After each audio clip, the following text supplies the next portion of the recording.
Ready Player One, c'est avant tout le rêve ultime de geek qui devient réalité.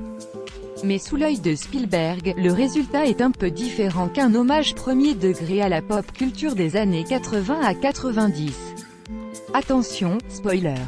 S'il est incontestable que seul un réalisateur comme Steven Spielberg pouvait adapter Ready Player One en film, le résultat n'a pas fait que des heureux. En effet, certains aficionados du livre écrit par Ernest Cline y ont vu une grosse trahison des thématiques et du sens profond de l'histoire. Mais il fallait bien cela pour que Spielberg ne s'approprie le matériau de base et l'inscrive dans son œuvre harmonieusement.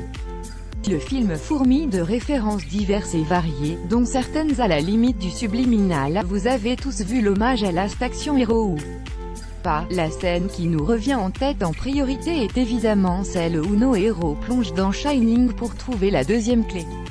Une scène qui a failli être très différente, comme vient de le confier Ernest Cline au micro d'Empire. À l'origine, nous voulions qu'ils aillent dans Blade Runner et qu'ils passent un test Voight-Kampff NDLR, test qui permet de discerner les réplicants des êtres humains, parce que c'est ce qui se passe dans le livre.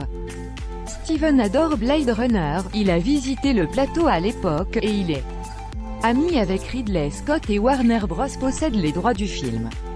Mais ces droits sont un peu compliqués à gérer et nous n'avons pas eu l'autorisation nécessaire pour utiliser le film. Dommage mais pas grave au fond puisque l'arrivée dans l'Hotel Overlook fait son petit effet. Et l'auteur explique d'ailleurs comment ils se sont rabattus sur ce film-là et pas un autre. Quand on a regardé ce qu'avait fait Stanley Kubrick dans les années 80, on s'est rendu compte qu'il n'y avait que Full Metal Jacket et Shining. Une fois que Steven a vu Shining dans la liste, c'était terminé.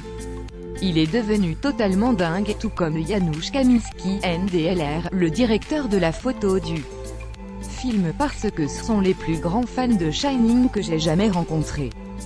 Et c'était marrant de voir mes héros se transformer en de gros geeks, et au final, nous avons droit à une séquence mémorable qui restera probablement dans les mémoires.